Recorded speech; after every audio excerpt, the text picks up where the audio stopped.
Bien, ahora por favor el material, si es que lo visualizan.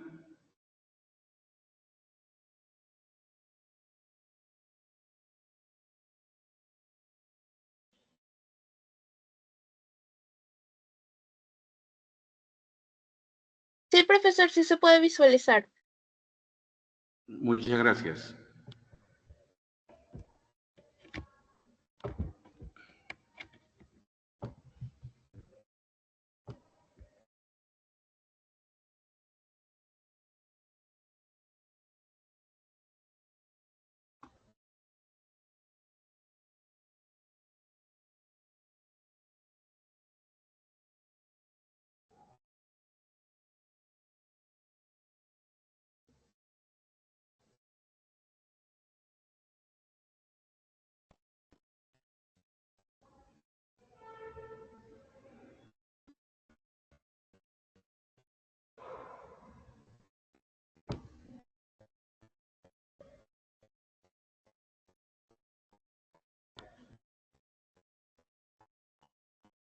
Bien, jóvenes, entonces ya creo que estamos preparados para poder empezar esta primera sesión correspondiente a la primera semana de nuestro curso de Economía. Quien les habla es docente permanente de la Universidad San Marcos, y para los semestres que se impulsan en nuestro centro preuniversitario nos convocan para que también podamos participar, para que podamos apoyar como docentes de la universidad en las áreas que tengamos afinidad de acuerdo a nuestras especialidades. Entonces, quien se está comunicando con ustedes, repito, es el economista José Bancayán Eche, y en esta ocasión voy a, con ustedes en este horario de los días viernes de 2 a 3:50, compartir algunos temas, algunos conocimientos que conocemos sobre la ciencia económica. Entonces vamos el día de hoy a avanzar en nuestros temas, y si es que ustedes tuviesen alguna pregunta, alguna inquietud, también podrían formularlas, o en todo caso, el que habla también cada cierto tiempo hará la pregunta en caso de que quieran participar. Esa es más o menos la dinámica que tomaremos en consideración para poder sacar adelante pues el curso de economía. Bien, en este primer tema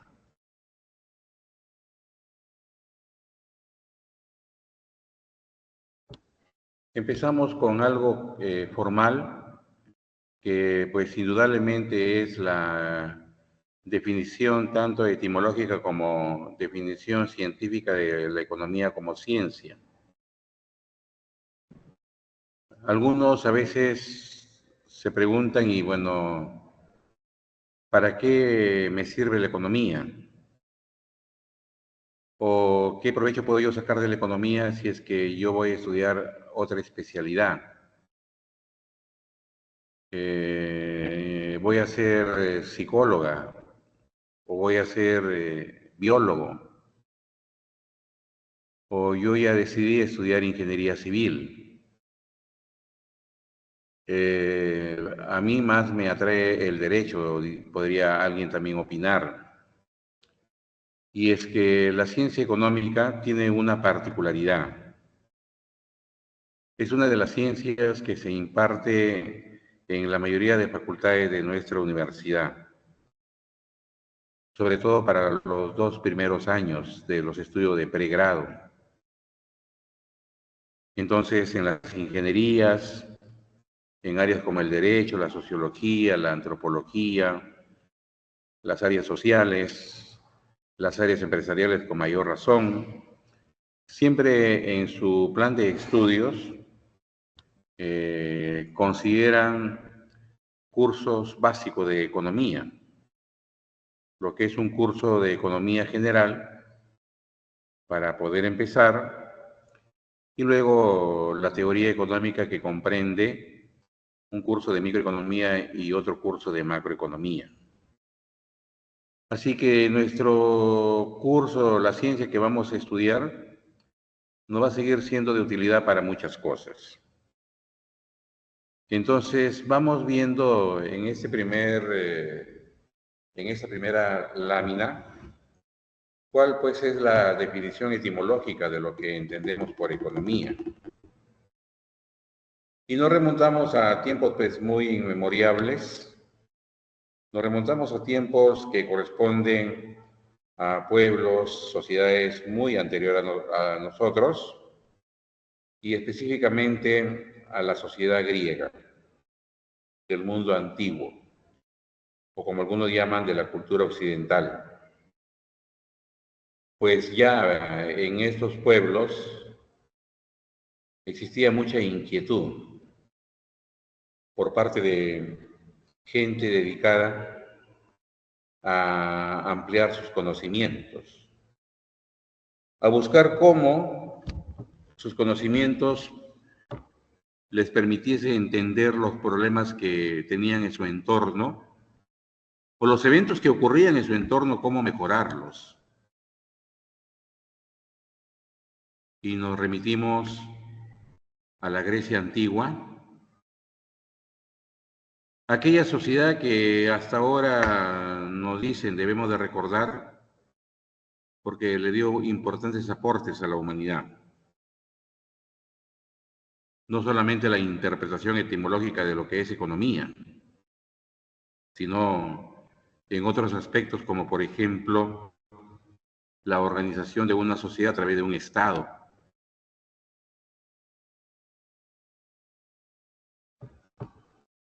Y ahí surge pues los principales indicios, las facultades, las atribuciones que hoy tenemos los ciudadanos y ciudadanas en cualquier realidad. Porque los griegos, a ellos se les atribuye haber desarrollado una manera bastante democrática de la convivencia entre individuos. A ellos se les atribuye el hecho de haber propuesto que la convivencia de los individuos se hace a través de una sociedad democrática. Y nace pues la democracia, el gobierno del pueblo en esta sociedad. Y entre otras cosas, también ellos aportaron a cómo es que las actividades económicas deberían ser administradas. Y ellos indicaron que toda actividad económica, para que sea debidamente administrada, tenía que hacerse a partir de una institución. Y esa institución tenía que ser el hogar, la casa, la hacienda, el palacio, que por ejemplo tenían los gobernantes. Entonces, ahí surge el término oikos, que en griego significa eso: lar, hogar, vivienda, hacienda, casa. Pero también hay que ver el contexto en que surge este término. Si revisamos también situaciones paralelas a lo que comentamos de la sociedad griega a esa sociedad antigua, encontraremos que el momento histórico para esa sociedad, para esos pueblos, era que primaba aún aquella forma de organización económica donde algunos sometían a otros. Pues porque también era la etapa de la esclavitud en cuanto al desarrollo de las instituciones que históricamente los hombres han creado. han generado. Por eso es que cuando se habla de administración de la casa, administración de la hacienda, nos estamos refiriendo a la habilidad que debía de tener el esclavista en poder administrar su hacienda con sus 5.000, 8.000, 10.000 esclavos. Y de acuerdo a estos aportes para la economía desde ya, eso tenía que verse como un arte. Tenía que ser todo un arte la administración de la hacienda, la administración del hogar, porque había ahí también un interés de carácter económico. Ahí surge el término oikónomos, que podríamos decir es el término originario de lo que hoy conocemos como economía.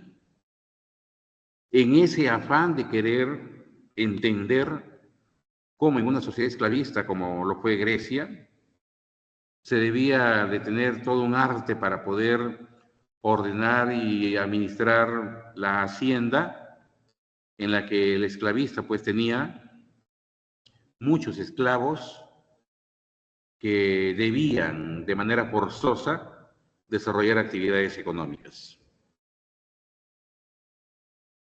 Históricamente, ahí en esas condiciones surge el término oikónomos. Por supuesto que tiempo después, todo este pensamiento económico sobre cómo comprender los problemas o fenómenos económicos que se han ido dando en los pueblos, en las diferentes sociedades a través de la historia, ha hecho que actualmente pues manejemos ya una definición de lo que hoy sí podemos ya con seguridad decir que ese conjunto de conocimientos llamado economía ya está debidamente estructurado. Ya es una ciencia. Y la definición que aparece ahí en esta primera lámina, precisamente nos indica que la economía es una ciencia social. Y lo es porque todos los días nosotros participamos, actuamos, intervenimos en actividades económicas. Hoy, por ejemplo, desde muy temprano, usted ha estado realizando actividades económicas. Tal vez fue muy temprano a comprar para el desayuno. Ahí ya generó un mercado y por lo tanto una actividad económica. Posiblemente más tarde ha tenido que desplazarse a algún lugar de la ciudad, nuevamente interviniendo en un mercado como es el del transporte público. Volvió a intervenir en otra actividad económica. Son las 2:36 de la tarde. La mayoría de esta hora ya almorzó. Y el hecho de ingerir alimentos y bebidas también nos ha conducido a que participemos en esa actividad económica que es el consumo, etcétera, etcétera. Por eso la economía es una ciencia social, porque lo que hacemos dentro de una realidad económica, lo que hacemos a nombre de la economía, son hechos, son actividades que las realizamos nosotros, las personas, los seres humanos. Y eso ratifica que la economía pues sea una ciencia social. Ahora, la economía como ciencia, dentro de su propia definición ya esboza el problema fundamental de la ciencia económica, el llamado problema de la escasez. Cuando ahí en la definición se plantea que los recursos son limitados, que los recursos son escasos, ya se está planteando lo que la ciencia económica debe procurar revertir. De problema económico tiene que tratar de revertir a bienestar económico para una sociedad. Pero no es algo sencillo, no es una tarea fácil. porque la escasez de recursos se da en todo contexto, en toda realidad. No solamente en nuestro país podemos afirmar que tenemos limitación de recursos, escasez de recursos. Veamos algunos casos concretos. Tenemos escasez de recursos naturales. El día de ayer, por ejemplo, algunos dirigentes agrarios de la región Piura denunciaban ante los medios de comunicación que esperaban entrevistarse con alguna autoridad del gobierno para ver la posibilidad de que se declare en emergencia hídrica a su región, porque en estos momentos están padeciendo de una escasez de agua que los agricultores requieren para su actividad, pero sobre todo para el consumo humano. Eso es lo que está pasando en este momento en la región Piura, escasez de agua. Y ese problema no solamente lo tiene Piura, también Lambayeque. Por eso, mientras las demás regiones, los resultados de sus actividades económicas como la agricultura ha crecido, me refiero a La Libertad, Ancash y sobre todo Ica, se ha incrementado la producción de, valga la redundancia, productos agrícolas que se llevan a otros países, la llamada agroexportación. No ha sucedido lo mismo con Piura y Lambayeque. Están atravesando una fuerte escasez de agua. Ese es un caso concreto de escasez de recursos naturales en nuestra realidad.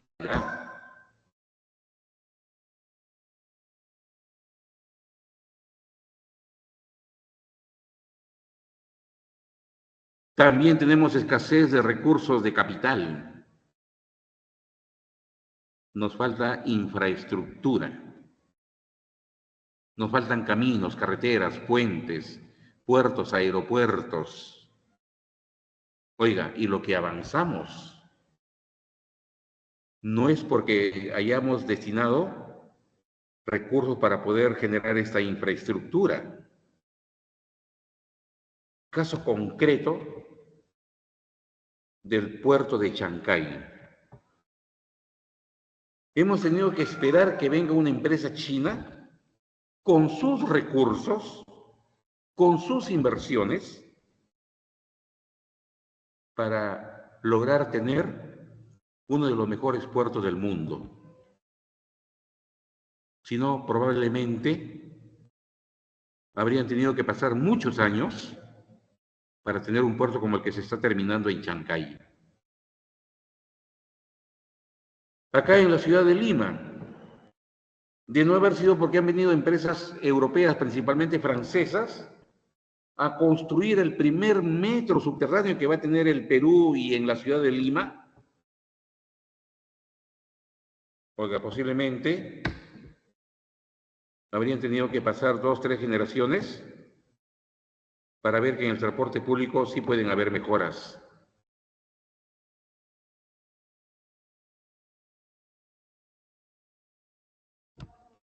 Se ha tenido que comprometer inversión extranjera para ampliar el aeropuerto Jorge Chávez en el Callao. Y que dicen las autoridades ya va a empezar a funcionar a partir del 18 de diciembre de este año. Eso es escasez de recursos. Como por un lado, las autoridades salen a decir que vamos camino a recuperar la cantidad de turistas que venían antes de la pandemia al país. Efectivamente, no logramos todavía que vengan a nuestro país más de 4 millones de turistas en un año. En el 2019 llegaron al Perú más de 4.300.000 turistas. Todavía no nos recuperamos en el sector turismo. El año pasado apenas hemos logrado traer 2,5 millones de turistas. Y cuidado, que también no nos engañemos con las cifras. Como pretenden a veces engañarnos los ministros cuando hacen su conferencia de prensa. Porque esos 2,5 millones de turistas que llegaron en el 2023, muchos de ellos son peruanos, muchos de ellos son peruanas, que han venido a visitar a sus familias, a sus amistades que dejaron aquí en nuestro país, después de 3, 4 años después de la pandemia. Y el concepto de turista, según la Organización Mundial del Turismo, es pues aquella persona que ingresa a un país que no es su residencia y que por lo menos se queda 24 horas en ese país, que no es el suyo. Pues eso hacen muchos peruanos que hoy están en el extranjero. Vienen y se quedan una semana visitando a sus familiares. Otros tal vez disponen de más tiempo y se quedan más días. Cuidado, que muchos de los que han venido como turistas, entre comillas, el año pasado, son peruanos, son peruanos. Pero por falta de infraestructura, aún no somos capaces de atraer al verdadero turista, que viene de Europa, que viene de Asia, que viene de Estados Unidos. ¿Cómo queremos avanzar en turismo cuando tan solo tenemos un aeropuerto internacional en el Callao? Le generamos molestias a quienes quieren visitarnos, le generamos un incremento en sus gastos, en sus costos de estadía, de permanencia en nuestro país. Porque muchos de ellos no vienen a visitar el Callao para bajarse en ese aeropuerto. La mayoría viene para ir al Cusco, para ir a Arequipa, para ir a las playas del norte del país. Pero no pueden ir directamente desde sus aeropuertos a nuestros aeropuertos en estas ciudades porque nosotros no tenemos infraestructura. Hay escasez de aeropuertos de nivel internacional. Son pequeños estos aeropuertos. El de Trujillo, el de Piura, el de Lambayeque, el de Arequipa. Son pequeños. Inclusive el del Cusco. Les obligamos a que tienen que bajar en el Callao y ahí del Callao hacer un transbordo para tomar un vuelo nacional. Tremenda incomodidad, tremenda pérdida de tiempo y sobre todo gastos innecesarios.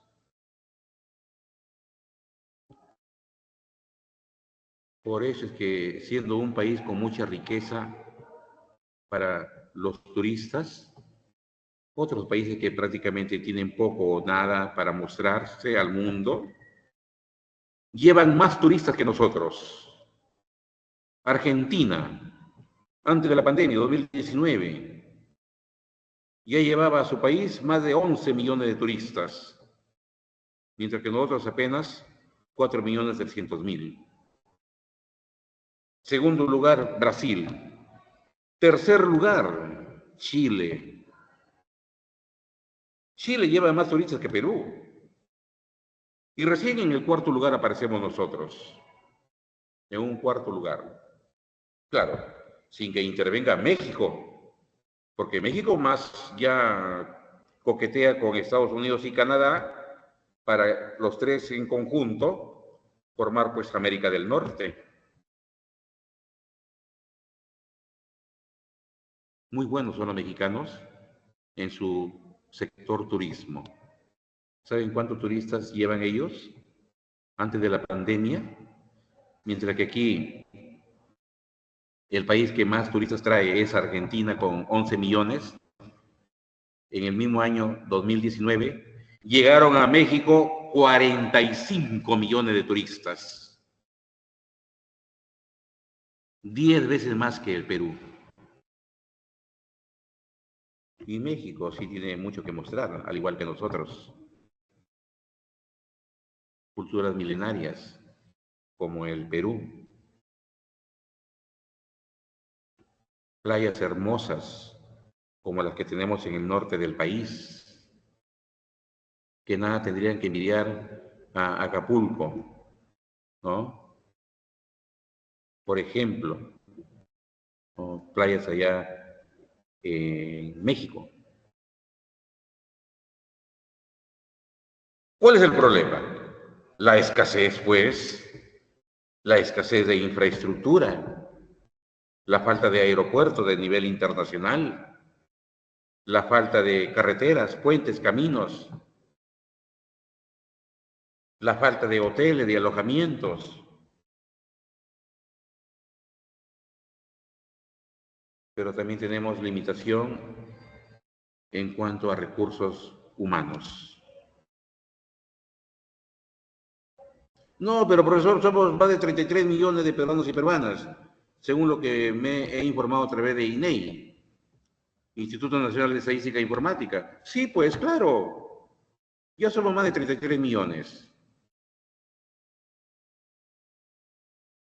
Pero no es cuestión de cantidad.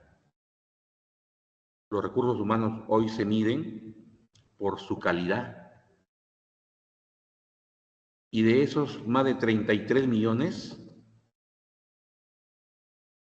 18.5 millones estamos en condiciones de poder generar riqueza, de poder trabajar. Pero la mayoría genera poca riqueza.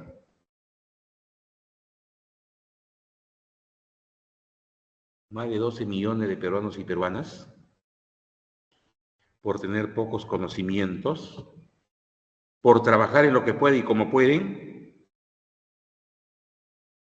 no crean mucho valor, no generan mucho valor en nuestra economía. La principal razón es que apenas trabajan con su quinto de secundaria, otros ni siquiera terminaron el colegio, desertaron. ¿O acaso no sabemos que esa es una realidad de nuestra educación? La deserción escolar. Adolescentes que nunca terminaron el colegio, que estando en el tercer año abandonaron, en el cuarto año abandonaron. Y son estas personas, en estos momentos más de 12 millones, que trabajan, efectivamente trabajan, pero no crean mucho valor. El valor que generan es mínimo, el valor que generan es escaso, porque la mayoría de ellos están en actividades informales, la mayoría de ellos está en el comercio, la mayoría de ellos está como mototaxistas. No es porque sea malo desarrollar esa actividad, pero es nuestra realidad. Muchos de ellos están en el sector transporte y son ellos los que precisamente la delincuencia les ha puesto la mira. Y a muchos de ellos se les obliga, los delincuentes les exigen que todos los días le den 5 o 10 soles al mototaxista, a la señora que vende su pollito en una paradita. Pero como no generan mucho valor, no pueden sostener esos pagos de estos criminales, de estos delincuentes que los extorsionan, los amenazan, les exigen cupos. Y son ellos los que se están movilizando. Porque si generan poco valor y ese poco valor el delincuente le quiere arrebatar, no tiene más alternativa que salir de reclamar seguridad, reclamar protección al Estado. Y son ellos los que se están movilizando, en su mayoría informales. O no sabemos que en nuestra economía el 77% son trabajadores informales. Y ahí justamente la delincuencia está apuntando. Y claro, el Estado, las autoridades, nunca los han visto, los han ignorado, se hacen de la vista gorda y prácticamente para las autoridades no existen. Pero su indignación sigue creciendo, su malestar va en aumento, porque este último miércoles, cuando han marchado hacia el centro de Lima, no han encontrado a ningún maldito congresista, porque como ratas se han largado a cualquier otro lugar. Ni uno de los más de 30 congresistas que Lima tiene estuvo en la avenida Bancay. Y cuando llegaron estas personas que piden seguridad, que piden mejores leyes al Congreso y a las autoridades, sintieron ese desprecio, sintieron esa desidia por parte de estas autoridades. Y ahí se sintieron, pues, como alguien dijo, como ciudadanos y ciudadanas de última categoría.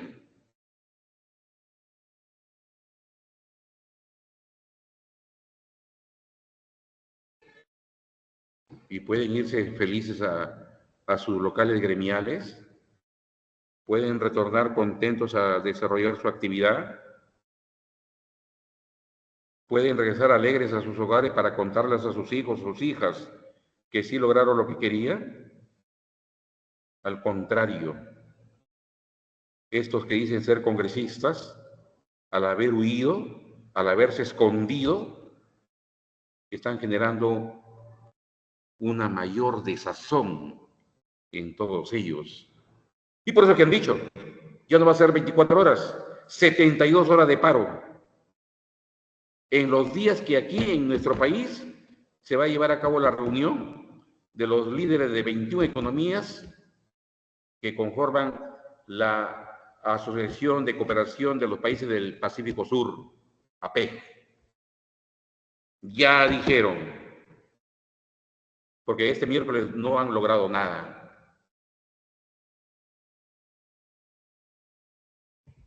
Eso es lo que genera la escasez de recursos. Porque si hubiéramos tenido, ¿no? Hubiéramos tenido una población como la que comentamos, con conocimientos suficientes, con conocimientos superiores que adquirimos en una universidad o en un instituto superior, esas personas laboralmente estarían mejor y podrían estar desarrollando otras actividades y no exponiéndose a los delincuentes cuando salen a vender sus frutitas, cuando salen a vender sus verduritas, cuando salen a vender su pollito en sus distritos, en las llamadas paraditas. ¿Se dan cuenta? Esto ya se veía venir y puede agravarse la situación. Que estos fulanos y fulanas del Congreso, del Poder Ejecutivo, no canten victoria, porque muy por el contrario, van generando mayor malestar a quienes son la mayoría. Ellos son la mayoría. Entonces, eso es escasez de recursos naturales, de capital, escasez de recursos humanos. Y el problema económico, en la propia definición de la ciencia económica, tiene como contraparte que las necesidades son ilimitadas. Por eso es que en toda realidad, las personas, nosotros los individuos, debemos de aprender a utilizar los recursos de manera eficiente para procurar generar la mayor cantidad de riqueza y con esa mayor riqueza cubrir el mayor número de necesidades. Ese es el planteamiento de la ciencia económica, administrar bien los recursos escasos.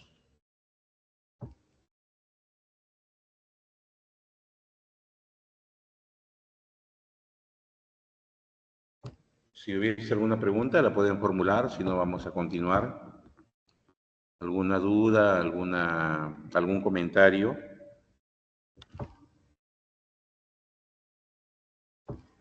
Bien, entonces continuamos. Ya, gracias.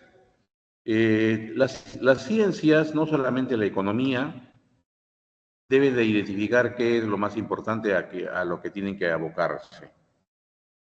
Por ejemplo, el derecho como ciencia, ¿cuál va a ser su objeto de estudio? Las leyes, la norma jurídica. Quien decide estudiar psicología, que también es una ciencia, ¿en dónde se debe de centrar como estudiante de psicología? En ver cómo la psicología estudia el comportamiento, estudia la conducta humana. Y eso será lo principal para esta ciencia. Eso se convertirá en su objeto de estudio. Y en general, todas las ciencias tienen su objeto de estudio. Pero ¿cuál es el de la economía? Que es lo que nos interesa. La economía, su objeto de estudio, van a ser las actividades económicas. A lo largo de este ciclo, vamos a ir estudiando las principales actividades económicas, porque ese es el objeto de estudio de esta ciencia. Y ahí vamos a estudiar la actividad que permite crear riqueza, la actividad donde los individuos generamos valor en función a nuestros conocimientos. Me estoy refiriendo a la producción. El valor de lo producido el año pasado por la economía peruana, por nuestro país, 2023, fue de aproximadamente 240.000 millones de dólares, equivalente más o menos a 1 billón de soles. Ese fue el valor de la riqueza generada. Ese fue el valor de lo producido. Claro, hay países que producen menos que nosotros, pero también los hay aquellos que producen mucho más que nosotros. En el mundo, el país que más produce es Estados Unidos, con 22 billones de dólares el valor de su producción. Muy, muy relegados nosotros, muy, muy lejos de ese nivel de producción, de ese valor de la riqueza que este país genera. Y la segunda economía es pues China.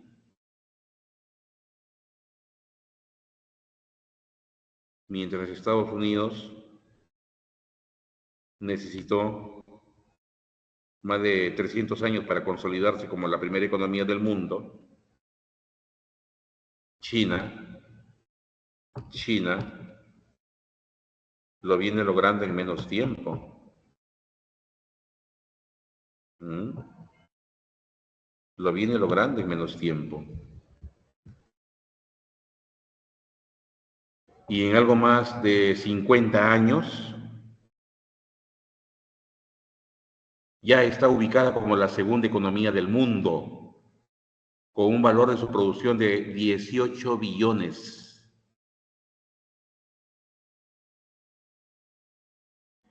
Y algo que los mismos chinos han dicho y que podría concretarse, podría darse en la realidad, es que para el 2035, quieren ser la primera economía del mundo. Qué agresivos son, ¿no? Quieren superar a Estados Unidos. No están muy lejos. No están muy lejos de lograr eso.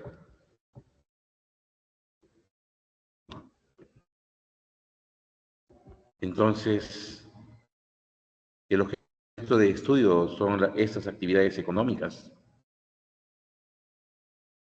La circulación es otra actividad que estudiaremos.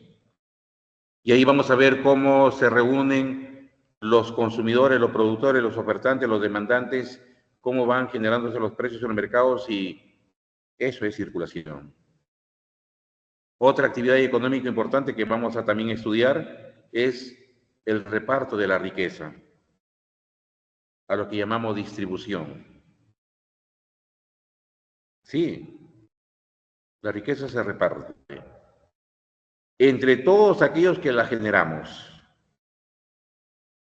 los trabajadores y trabajadoras.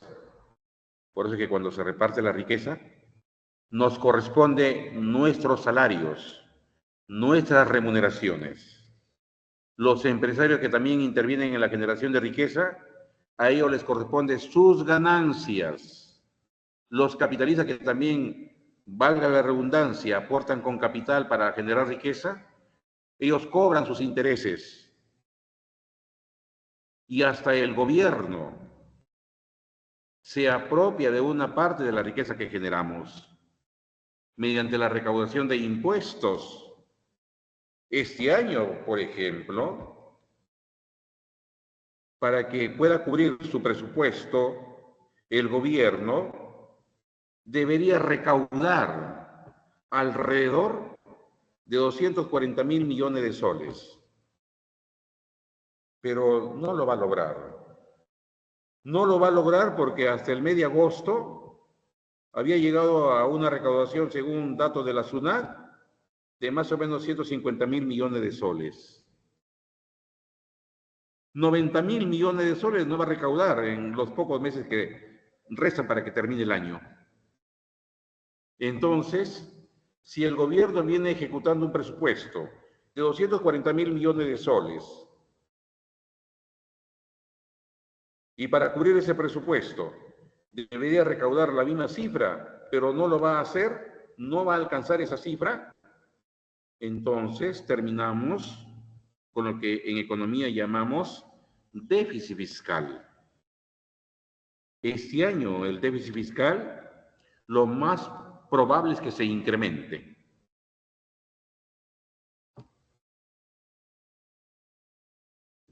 Y el Estado, a través de los gobiernos, es el único que tiene la potestad de pedirnos que de una parte de nuestros ingresos le cedamos al Estado una proporción, un porcentaje de nuestros ingresos, de nuestras rentas. Es decir, el pago de impuestos es algo obligatorio. Y el único que tiene esa capacidad de obligarnos a que le demos una parte de nuestros ingresos es el Estado. Nadie más. Nadie más. Por eso cometen delitos aquellos delincuentes que quieren obligar a las personas que le den parte de sus ingresos mediante el pago de cupos, mediante extorsiones. Estos delincuentes son eso. No les corresponde a ellos pedir que las personas, como pequeño comerciante, como mototaxista, como chofer de alguna unidad en el transporte público, le entregue parte de sus ingresos, le entregue parte de la riqueza que ellos generan. Y que, como hemos comentado, es poca esa riqueza. No, pues, estos malditos delincuentes no tienen nada que hacer.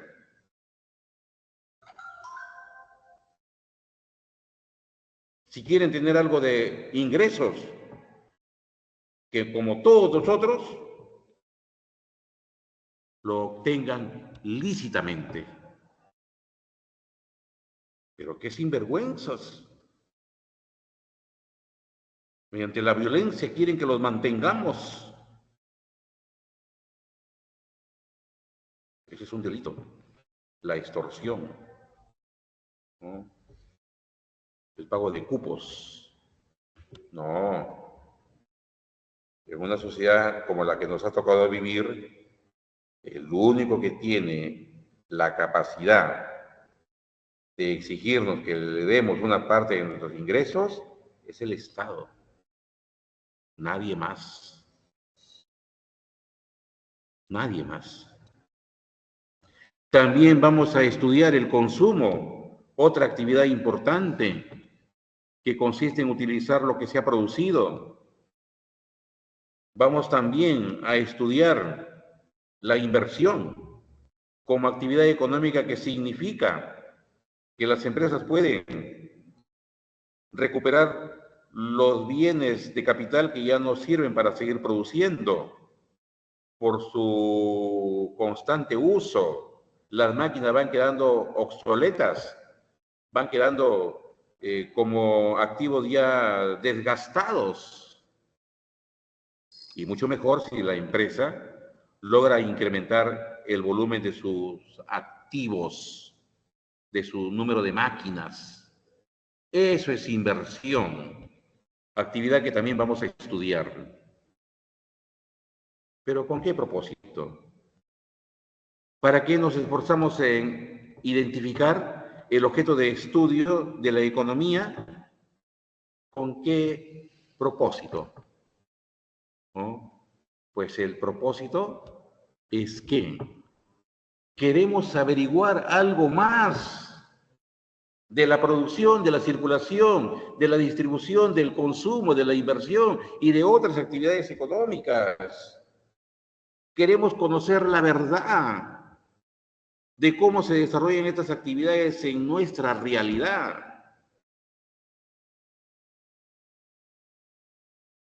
Porque eso nos facilita la ciencia y no solamente la economía.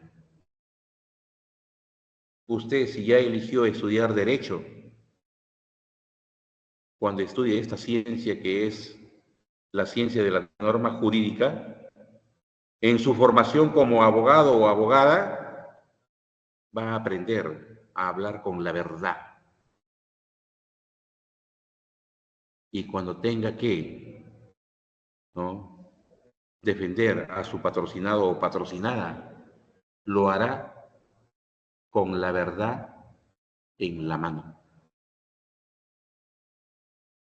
No se prestará para ser un abogado o una abogada corrupta o corrupto. No se prestará para poder defender lo indefendible. No se prestará para el engaño, diciendo que su representado, sabiendo que ha robado al país, usted ante los tribunales esté diciendo que es inocente. Ese tipo de abogados no queremos. Ese tipo de abogados que mienten, que no hablan con la verdad, están de más. Que se vayan. Que se vayan. No queremos abogados o abogadas corruptos, corruptas. Queremos buenos abogados que sepan defender de acuerdo a cómo tiene que correctamente administrarse justicia en nuestra realidad, en nuestro país. No queremos ingenieros que vayan y mientan, que después de haberse caído un puente, digan que no se derrumbó, sino que se colapsó, tratando de encubrir su ineficiencia, tratando de encubrir su mentira, porque levantó ese puente no con la verdad, no con conocimientos que le permite esta ciencia como es la ingeniería.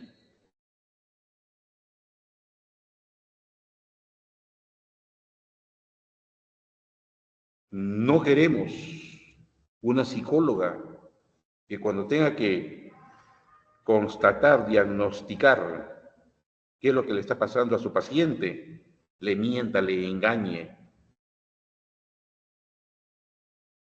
No, venimos a la universidad para aprender una ciencia y cuando aprendemos una ciencia como profesionales, siempre tenemos que hablar con la verdad. Y para conocer la verdad de una ciencia, hay procedimientos, hay métodos de estudio. Y la economía utiliza preferentemente dos métodos, el inductivo y el deductivo. El método inductivo que nos dice, cojamos casos particulares de una realidad económica y tratemos de hurgar, tratemos de analizar esos casos particulares, tratando de buscar que hayan ciertas similitudes, ciertas recurrencias en esos casos particulares, para tratar de plantear un principio general, para tratar de proponer una ley, lógicamente económica. Ese es el método inductivo. O el método deductivo, que es todo lo contrario, porque mientras el método inductivo es analítico, el deductivo es sintético, hace uso de la síntesis. Claro, porque el método deductivo es que tomemos una ley económica, y esa ley la vayamos verificando en algunos casos particulares. Hace algunos días atrás, por ejemplo, subió considerablemente el precio del calamar gigante. Subió el precio de la pota. ¿O no nos hemos enterado? Claro que sí. Si para ver este problema, si para analizar este mercado de la pota, aplicamos la ciencia a través del método deductivo, tendríamos que tomar la ley de la oferta. Y la ley de la oferta, ¿qué nos dice? Los precios varían en relación directa a las cantidades ofertadas. Y tendríamos que ir verificando si es que ese principio general se cumple o no en casos particulares. Y casos particulares podría ser de repente un restaurante, podría ser una cevichería, podría ser un mercado, donde voy y averiguo, y si efectivamente voy determinando que por una escasez de la pota, el ceviche, que es uno de los platos que se puede preparar con este recurso marino, su precio ha subido, entonces ahí está dándose el cumplimiento de este principio general. Ese es el método deductivo. Y los métodos científicos son eso. Procesos que nos permiten conocer la verdad sobre eventos que correspondan a una ciencia.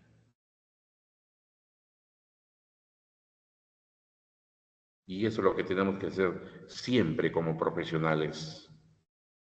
Siempre hablaremos, siempre diremos las cosas como la ciencia nos enseña, con la verdad. Lo demás es distorsionar. Lo demás podría ser aprovechamiento. Lo demás es lindar con lo negativo. Lo demás es lindar con el delito. Lo demás es lindar con el engaño, con el embaucamiento, con el fraude, con el dolo. Y desgraciadamente también hay quienes se llaman profesionales y actúan de esa manera. Abogados que defienden corruptos y corruptas y ante los jueces vociferan que sus clientes no le han robado ni un sol al país. Tremendos ladrones y ladronas. ¿Cómo nos quieren engañar estos pseudo abogados, pseudo abogadas, diciendo que sus clientes son inocentes? Jamás se llevaron un sol de la cerca del Estado. ¿Qué tal espíos, no? Esos no los queremos. No los queremos, porque no contribuyen a una correcta administración de justicia en nuestra sociedad, en nuestro país.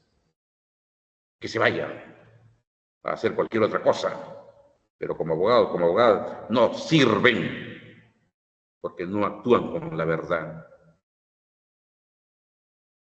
Entonces ahí tenemos, ¿no?, esos procedimientos que la ciencia puede utilizar para conocer qué es lo que realmente está pasando en una realidad.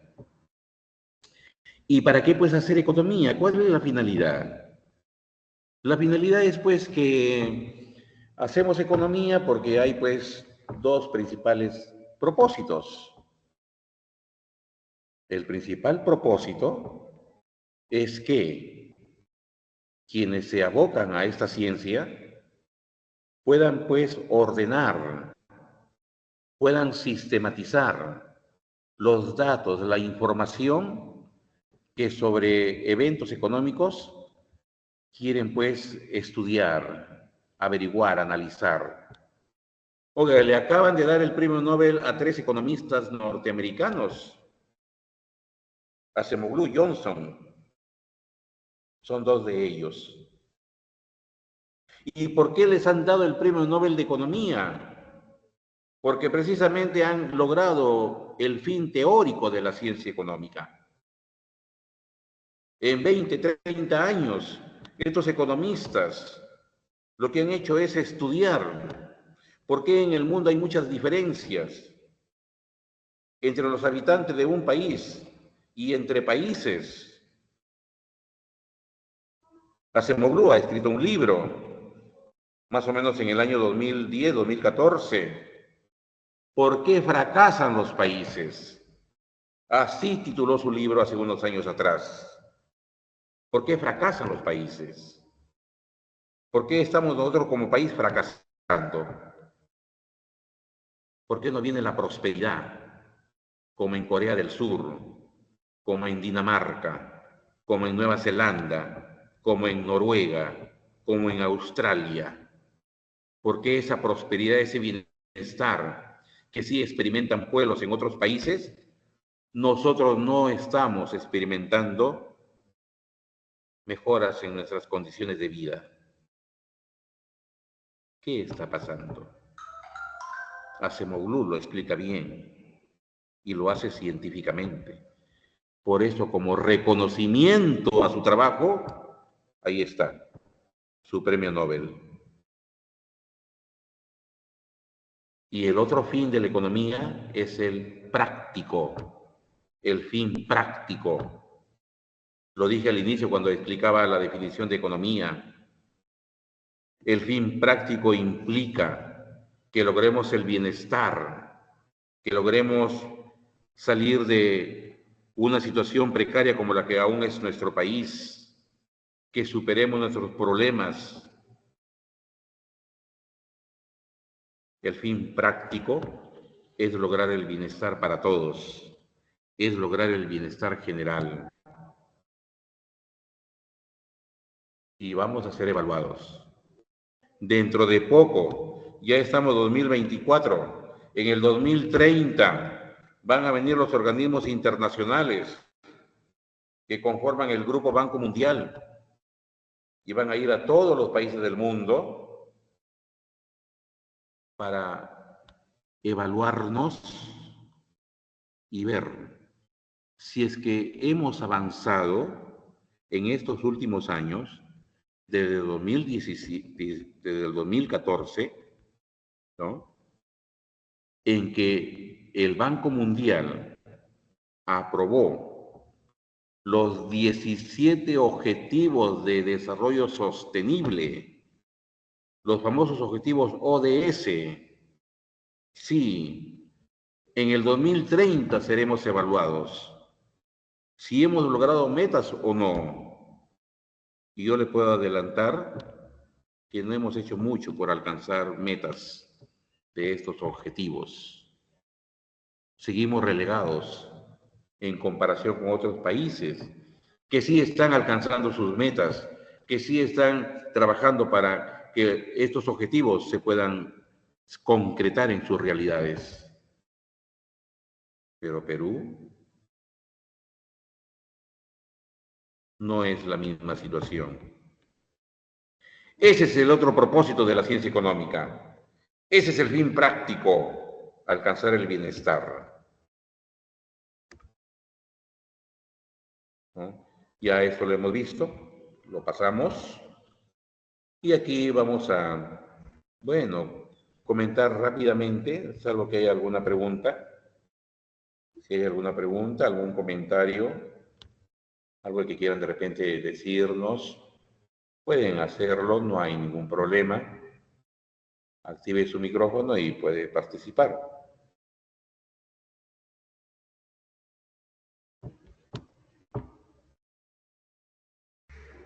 Bien, entonces seguimos adelante y esa parte del tema del día de hoy no es más que hacer un poco de historia sobre quienes aportaron a lo que conocemos como la historia del pensamiento económico. Y ahí, pues, no habrán sido los únicos estos personajes que hemos seleccionado, no han sido los únicos, indudablemente, pero sí son de los que quizás puntualizaron en sus aportes a la ciencia. Platón. Platón es parte de la historia del pensamiento económico, en lo que los investigadores han determinado o han denominado la etapa precientífica de la ciencia económica. Aquella etapa donde se hablaba de temas económicos, pero que aún la economía no había alcanzado los conocimientos suficientes como para que pueda ser desde ya catalogada como una ciencia. Y en esa etapa de la historia de la humanidad, Grecia antigua, si nos ubicamos dentro de la era cristiana, pues son pueblos que existieron antes de el nacimiento de Cristo, el nacimiento de Jesús, que marca pues el año cero de la era cristiana. No, estos personajes como Platón existieron antes que ellos. Platón se le da el mérito de haber sido pues un investigador en donde ya nos planteaba una estructura política y económica para un estado ideal. Platón decía que un estado ideal debía de estar conformado por gobernantes, guerreros y artesanos. Los artesanos como directos generadores de riqueza, los guerreros como defensores del territorio del Estado, de la nación, porque nos estamos refiriendo a una etapa donde había pues mucha rivalidad. Por eso que es la época de las fortalezas, los castillos, donde todo un pueblo se encerraba para protegerse de la amenaza de los pueblos aledaños, de la invasión de otros ejércitos. Esa fue la época en donde Platón pues le tocó vivir. Y claro, aparte de los guerreros, aparte de los artesanos, debía de existir una clase social supeditada a gobernar, ¿no? Y por ahí se acomodaba pues Platón. Como filósofo que fue, ¿no? Él decía, los gobernantes tienen que ser personas dedicadas, ¿no?, a la intelectualidad. Deben ser personas debidamente preparadas para gobernar a un pueblo. Tenemos que ser nosotros, pues, los filósofos, decía Platón, la clase dominante. Aquellos que eran privilegiados porque también muy pocos accedían a los conocimientos, al saber, a las ya nacientes ciencias que por ahí iban esbozándose.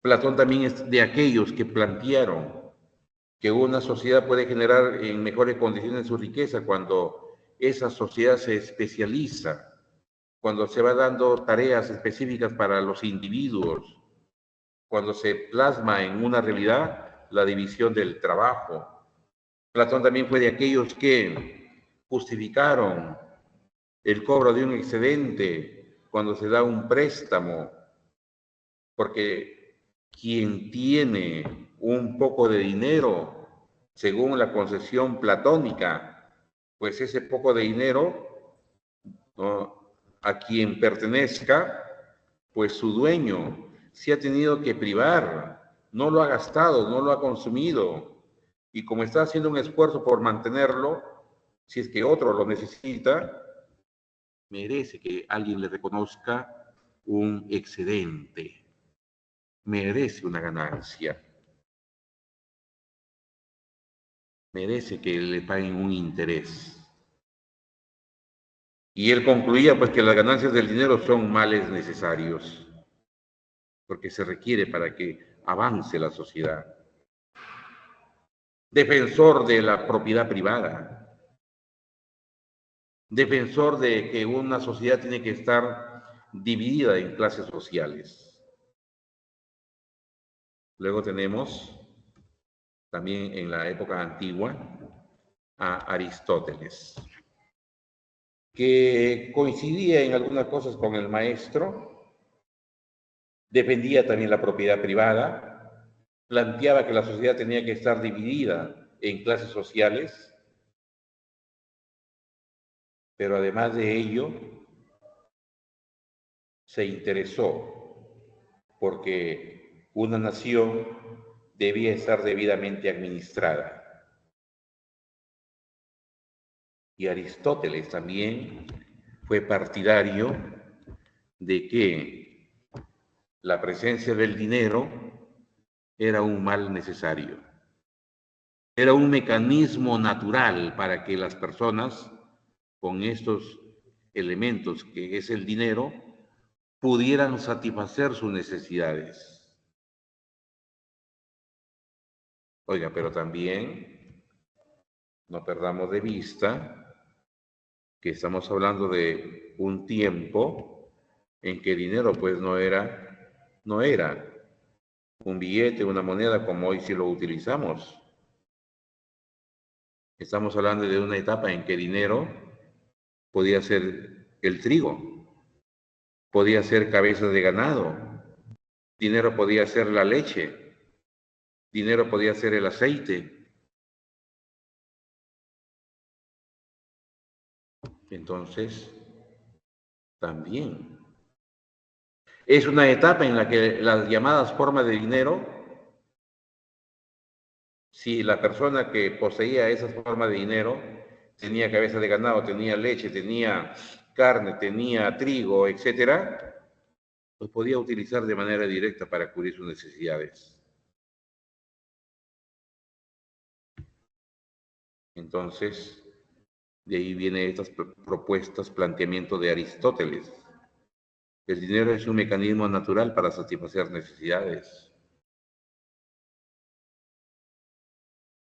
En la Edad Media, la llamada Edad Feudal, también han habido aportes importantes sobre temas de carácter económico que personajes propios de esta realidad hicieron. Santo Tomás de Aquino, en plena etapa feudal, él pues va a hacer algunos aportes donde va a ir viendo que van surgiendo algunas instituciones que hoy conocemos como, por ejemplo, mercado.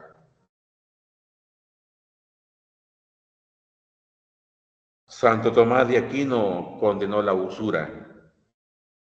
Y la usura es pues el cobro desmedido de intereses.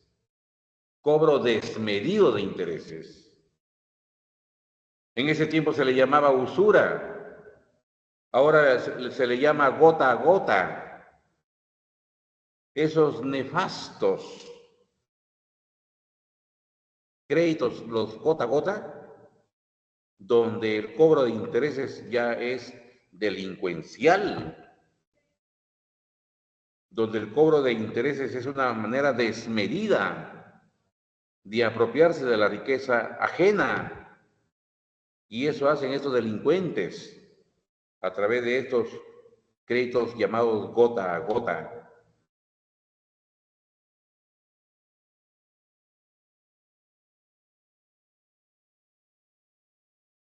Entonces, también hay que tener mucho cuidado.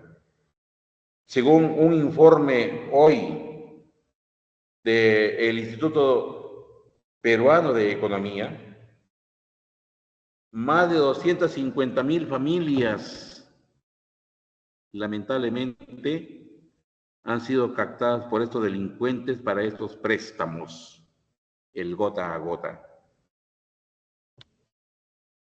Cuidado, cuidado con caer en las garras de la delincuencia. Es cierto, puede haber necesidad, puede faltar un poco de dinero, pero hay otras formas, formales, legales.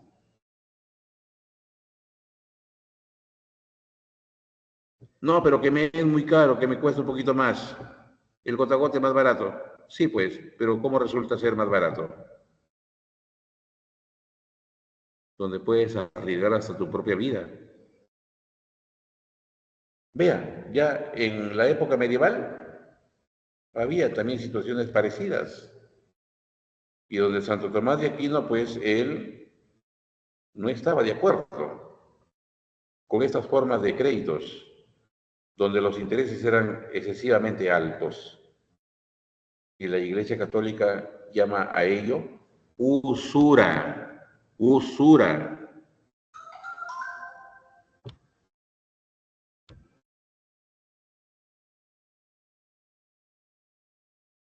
Después tenemos ya en siglos como el XII, XIII, siglo XV, XVI, aparece la llamada escuela mercantilista.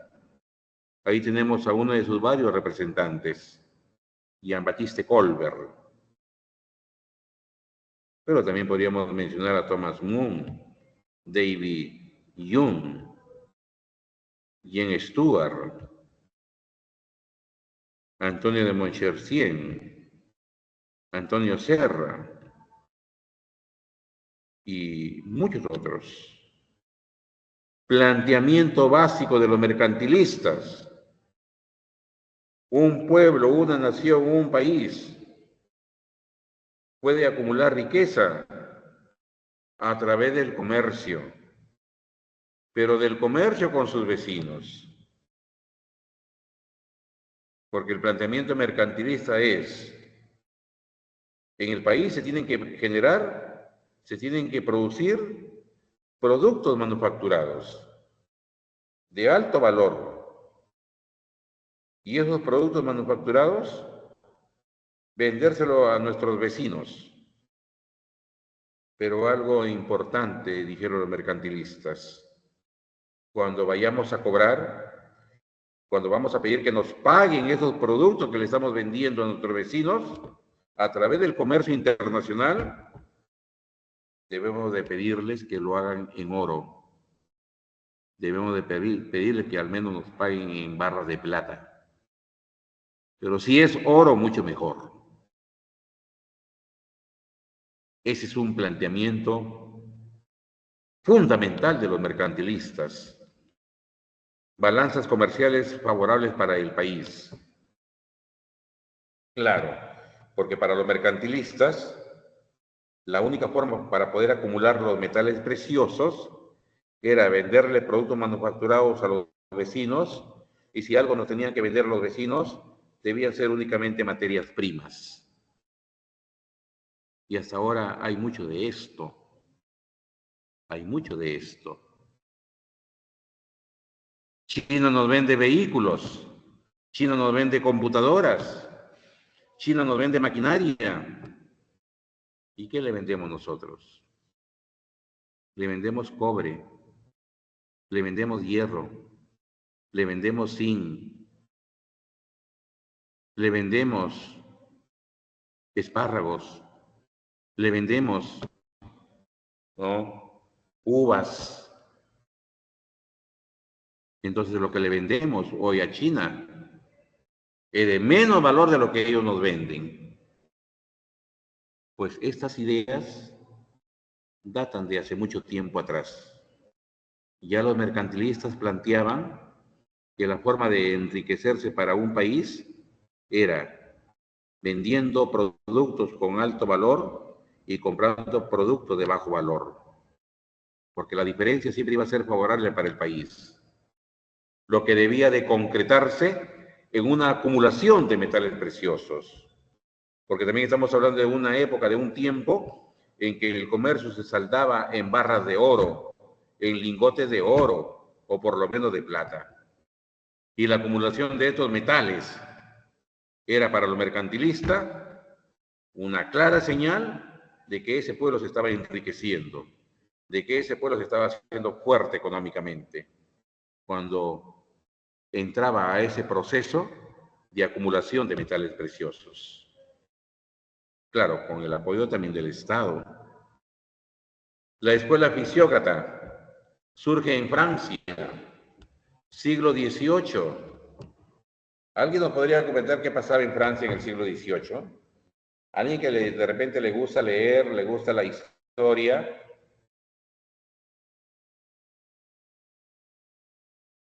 ¿Cuál era el escenario en lo social, en lo político, en lo económico de la sociedad francesa en el siglo XVIII? ¿Por qué ahí coincidentemente aparece esta escuela, ¿no? Esta escuela económica? Los fisiócratas, con Quesnay como uno de sus principales representantes. Pero también tenemos a Vincent Gournay, Jacques Turgot y varios otros fisiócratas. Fisio, naturaleza, gracia, gobierno, poder. Y podríamos resumir a la fisiocracia como el poder de las leyes naturales, porque eso fue lo que defendieron los fisiócratas.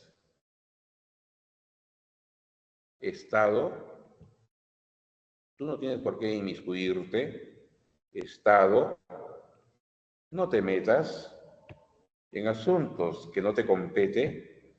Estado, deja que las actividades económicas fluyan por sí solas entre los individuos de la sociedad. Estado, deja hacer. Estado, deja pasar, ¿no? Laissez-faire, laissez-passer. Ese principio, que luego va a ser tomado por los teóricos liberales, nace con la fisiocracia.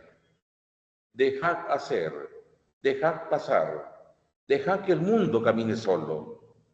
Estado, no te metas. Es la predominancia de las leyes naturales sobre las leyes que el hombre da a través de los estados. Esa es la postura principal de los fisiócratas. Que hay un orden natural y a través de ese orden natural el hombre tiene que guiarse para desarrollar sus actividades económicas,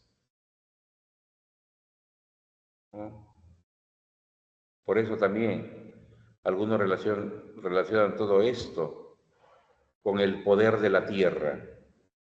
Y si es el poder de la tierra, ¿qué es lo que principalmente se puede obtener de la tierra? ¿Qué actividad económica predomina sobre este elemento que llamamos tierra? ¿No es acaso la agricultura? Y de ahí pues se entiende y se comprende por qué los fisiócratas dijeron: la agricultura es la única actividad que genera valor. La agricultura es fuente de riqueza. No hay más. Inclusive justificaban diciendo que a través de la agricultura el hombre puede poner bajo tierra un grano de trigo, cuidar ese grano de trigo, ver cómo nace y va creciendo el trigal, Y ese trigal, cuando ya haya crecido lo suficiente, ya no va a ser un solo grano de trigo. Van a ser 100, 200, 300, 500 granos de trigo, tal vez. Entonces, ¿de dónde parte la generación de riqueza? ¿Dónde la riqueza se multiplica? Solamente en esta actividad que llamamos agricultura. Por eso, los fisiócratas plantearon que la agricultura es fuente de riqueza. Defendieron esa idea. Entonces, ¿no? ¿Quiénes son los llamados a tener el poder? Son los que son dueños de la tierra. ¿Y quiénes son los dueños de la tierra? Los terratenientes, los nobles, los que conformaban la corte de Versalles. Les pregunté, ¿cuál era el momento de la historia de la sociedad francesa en el siglo XVIII? Pues en el siglo XVIII los nobles franceses, los reyes de Francia, estaban preocupados por defender su poder económico, su poder social, su poder político. Ese poder económico por ser grandes propietarios de terrenos, de tierras, porque la sociedad francesa todavía se regía por principios feudales y había terratenientes. El mismo Quesnay, médico de cabecera de los reyes de Francia, también tenía grandes propiedades. Poder social, porque la sociedad francesa estaba estructurada por clases sociales. Y la clase más alta eran los nobles, que vivían en los palacios, sobre todo el de Versalles. Y poder político, porque aún en Francia tenían mucho dominio las monarquías, los reyes.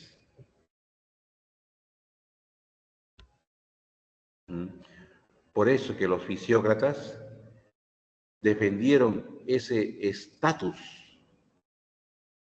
Trataron de hasta lo último defender y justificar la sociedad feudal francesa que aún primaba en ese tiempo, siglo XVIII.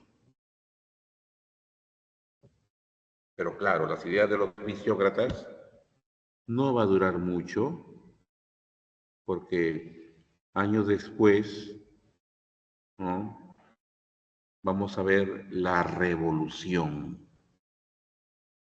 Y la revolución francesa se trajo abajo planteamientos como los de los fisiócratas. La revolución francesa, históricamente, no es más que la revolución de la naciente burguesía en Europa, y no solamente en Francia. Esa burguesía que también, cansada de pagarle los tributos a los reyes, decían, ¿y por qué? ¿Por qué tenemos que seguir manteniendo a toda esa casta de nobles que no hacen más que empanzarse en sus grandes banquetes encerrados en sus palacios? ¿Por qué nosotros que somos comerciantes, que somos artesanos, que somos prósperos, ¿no?, hombres de negocios, ¿por qué nosotros tenemos que seguirlos manteniendo? Y se organizaron y generaron las condiciones para que se dé toda una revolución. Por eso que la Revolución Francesa apuntó a terminar con esta clase social, apuntó a terminar con los nobles franceses. Y por la guillotina rodaron cabezas hasta de los propios reyes, en plena Revolución Francesa. aplicaron esa sanción. La burguesía aplicó esa sanción. Cortó cabezas de muchos nobles franceses. Porque era eso. La burguesía se tenía que imponer históricamente como nueva clase dominante. Y hasta ahora ostenta el poder político, el poder económico. Hasta ahora. Entonces ahí tenemos esos planteamientos de los fisiócratas, que no tuvo mucha vigencia por, pues, como ya hemos comentado, por el advenimiento de la revolución. Después tenemos la escuela clásica, principalmente en Inglaterra, que va pues a tomar en consideración algunos aportes de los mercantilistas y también aportes de los fisiócratas. De los mercantilistas, los teóricos clásicos recogieron el planteamiento de un libre comercio, que sí, pues, ese comercio de ultramar, con apoyo del Estado, podía hacer que un pueblo se vuelva fuerte económicamente, que tenga una importante fuente de riqueza, ¿no? Los clásicos como Adam Smith, como David Ricardo, también de los fisiócratas, tomaron aquel régimen, ¿no? Ese régimen donde primaban las leyes de la naturaleza. Por eso es que a veces nos confundimos y creemos que la expresión el dejar hacer, el dejar pasar, corresponde a Adam Smith, cuando no fue así. El laissez-faire, laissez-passer es de los fisiócratas, pero los liberales, los clásicos, lo tomaron para desarrollar lo que hoy conocemos como el liberalismo económico. Esa es la escuela clásica, ¿no? También tenemos a David Ricardo, otro gran representante de esta escuela, la escuela marxista, que pues representada por Karl Marx, ¿no? Un abogado, un filósofo alemán, que también va a plantear, ¿no?, formas de organización económica para los pueblos distintas a las que ya se venía desarrollando principalmente en Europa, ¿no? Ya corresponde sus planteamientos a una nueva sociedad, una sociedad basada en una propiedad social, no en una propiedad privada como prima en el capitalismo que recomendó Adam Smith, David Ricardo, etc. Los socialistas, encabezados por Marx, ellos dijeron, no, acá los trabajadores son los que tienen que, ¿no?, orientar, tienen que dirigir su propia, ¿no?, actividad económica y por lo tanto son ellos los que tienen que lograr su propio bienestar. ¿No? Ahí también tenemos otro importante representante de la escuela marxista, ¿no?, Engel, y acá la escuela neoclásica, ya estamos en el siglo XIX, segunda mitad de este siglo, algunos de los representantes de esta escuela que se caracterizó principalmente por plantear que lo importante en una sociedad era estudiar el comportamiento individual de los agentes económicos, el comportamiento de los productores, el comportamiento de los consumidores. Eso es lo que afirmaba Vilfredo Pareto, como también otros como Alfred Marshall, Karl Menger, Leon Walras, que también son parte de la historia del pensamiento económico como neoclásicos. En el siglo XX aparece Keynes, y aparece porque el problema fundamental de los años 20 y de los 30 fue pues que el mundo capitalista se sumergió en una profunda crisis. ¿Quién dio la solución a esta crisis? John Maynard Keynes. Pero eso duró hasta los años 60, porque ya en los años 70 aparece otro teórico como Milton Friedman, quien va a proponer cómo salir de la crisis de los años 70. Esa crisis que fue generada por los países petroleros al incrementar el precio del petróleo, generando inflación en los países que consumen mucho petróleo como Europa, como Estados Unidos. Milton Friedman, ¿no?, va a dar la solución a esa crisis de los años 70. Y bueno, ahí, jóvenes, ¿no?, nos vamos a también quedar, ¿no?, contemplando esto que llamamos la división de la economía en su parte positiva y en su parte normativa. Economía positiva y economía normativa.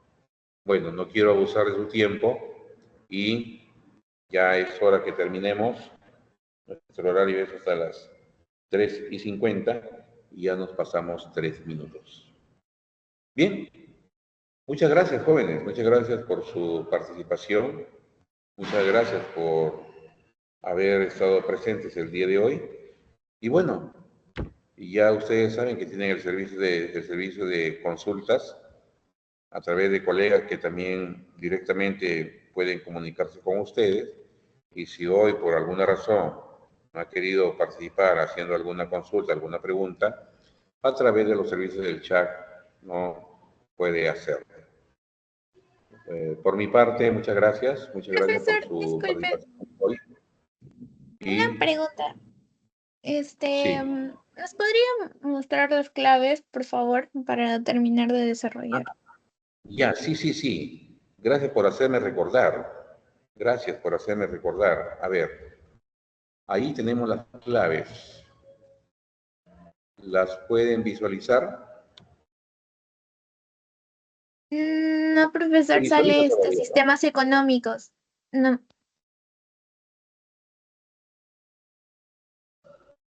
No Ahora, ven ahora sí, ya se puede visualizar. Ya. De todas maneras, yo le voy a nombrar. La 1 es la A, la 2 es la C, la pregunta 3 es la E, la pregunta 4 es la D, la número 5 y la número 6, la respuesta es la A, la pregunta 7 y 8 es la C, la 9 la B, y la última pregunta, la 10, la A. ¿Ya? Bueno, para los que de repente no podían visualizar, ya les he dictado también. Bien, jóvenes, muchas gracias. Muchas gracias. ¿Ya? Eso es todo. Buenas tardes.